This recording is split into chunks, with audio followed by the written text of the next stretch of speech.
You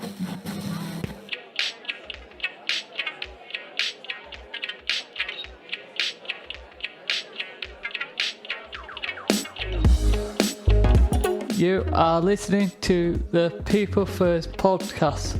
People First is a self-advocacy group run by people with learning disabilities, and People First podcast is a platform to raise awareness about real issues that affect people with learning disabilities in our community and all around the world.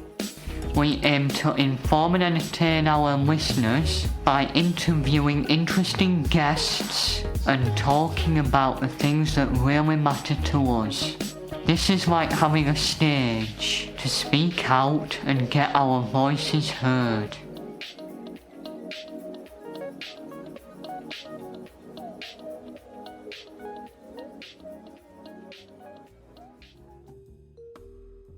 Hello, welcome to the People First podcast.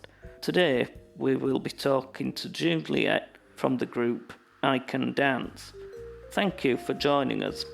This is very exciting. Thank you for inviting me to be part of this. And I am so excited to meet all of you today. And I wish I was sitting there with all of you. What is ICanDance? Well, I think the most important thing about what ICanDance is that it's a community. It's a group of children, young people, their families, and professionals, and a wider community who believe in the power of dance, believe in the power that dance has the ability to help us to express ourselves, explore who we are, and that dance is a way of coming together regardless of the differences that we have. So for me, ICanDance is a community.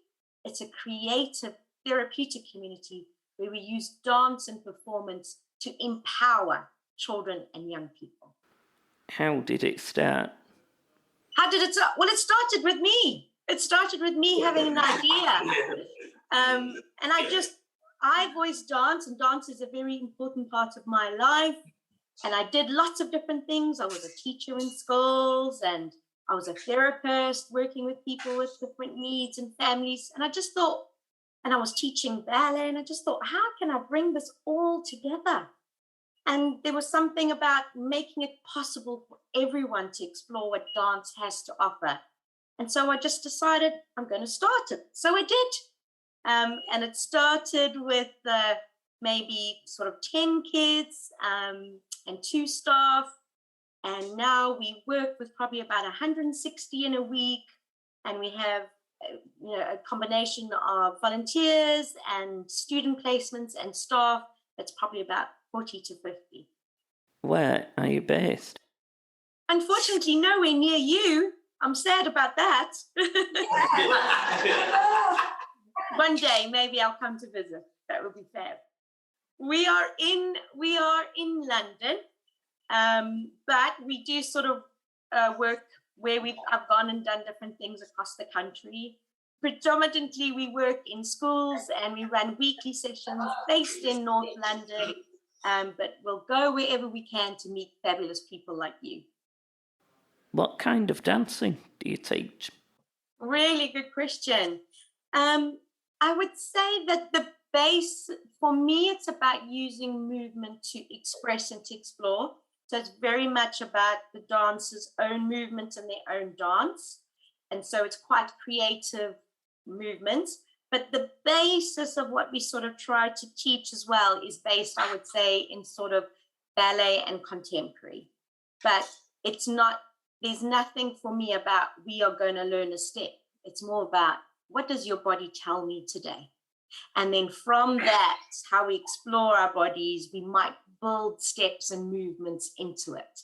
But the structure is very much created around how we're feeling and how our bodies are feeling today.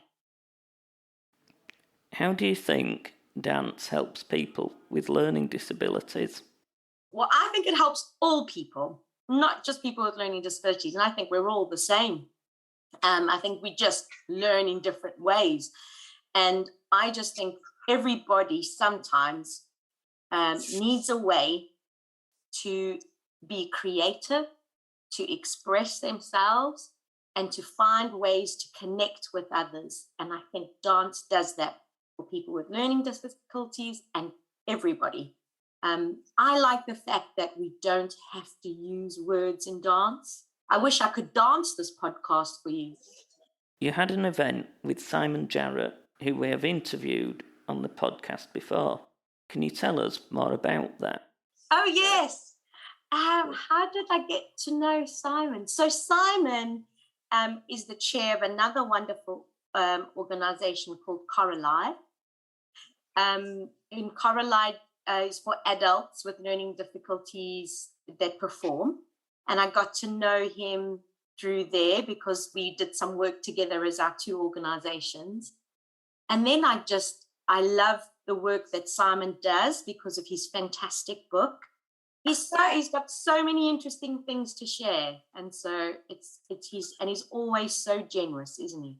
So I sort of adopted Simon as my friend, whether he likes it or not. And so Simon and I have just been doing some more and more interesting things together, and we've got some exciting things planned. And Simon will be at my show on Saturday, and he's just a wonderful, wonderful man. How do you think disability arts are valued in the UK? I'm a half glass full person, so I'm a positive thinker. I like to always look at, that's why I called my company I Can instead of I'm Trying. We focus on everything that is possible and not what we can't do, but what we can do. And I believe that the arts and disability is growing in awareness and acceptance. I think it's a very positive time. I've been involved for a really long time, and I really see the changes.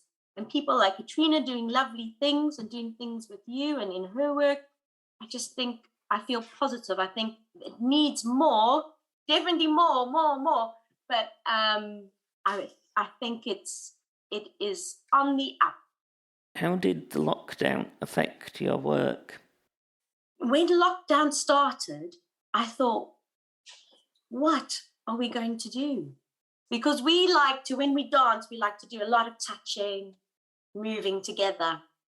But we decided our community is too important. We had to do something. So we did. So we adapted to dancing online, and it was tough, but we had a lot of fun. And so we just kept working online. And then sometimes when we could, we did some one-to-ones in person. We just kept staying connected as a community. And now, look at us. We're back together. We're back in the theatre. So it was definitely very tough. The dancers found it really tough, and they said so. But we always reminded them that we hadn't forgotten them. We are here. We are there to support them. And we just kept dancing. So when I think of lockdown, I think of dancing through lockdown. That's what we did. We danced. It just looked different. Can you tell us about your event on Saturday? I wish you could all be there. That's the first thing. And if you see, we'll post loads of things about it on social media. So I hope you'll get to have a look. So at every summer, we come together to celebrate our dancers. And that's really what it is, a fantastically big celebration. We're in a beautiful theatre. It is huge and really beautiful. And every child and young person has an opportunity to perform. And they wear amazing costumes. And we show lots of photos and videos of all their hard work. And everyone just does a lot of clapping and cheering. So we're very excited about our performance on Saturday because we haven't done one since 2019 because of the pandemic. So everyone is very excited, and yeah, it's going to be great. Where is it taking place? So there's an amazing theatre called Alexandra Palace Theatre. Perhaps you can see it online. You can see some of the pictures.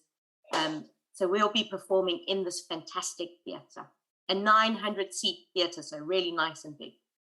How many people could there be attending? we probably close. I mean, last time I would imagine about 700, between 700 and 800 people are there. Very, very special. And you can imagine the children are feeling a little bit scared, a little bit nervous. But the minute they put their costumes on, there's no worries. What is the best hope for the future of your group? What I hope for the future is to have more of my young adults leading it. So my plan is to have more of my dancers that are graduating, because we sort of work up to about 25, and then we have either some of our alumni come and volunteer, or we're hoping to start training them to be leaders. We have quite a few that do lots of talks and workshops, and we want to do more of that. That's what I want. So I want to see our young people leading the organization and just being able to make dance possible for everyone, as many as possible. Thank you for joining us today. We really appreciate the work you are doing and hope to do something together in the future. I have loved being with all of you today. Thank you. Thank you so much for inviting me. And this is the beginning, not the end. Hope you enjoyed the podcast, and don't forget to please like and share it.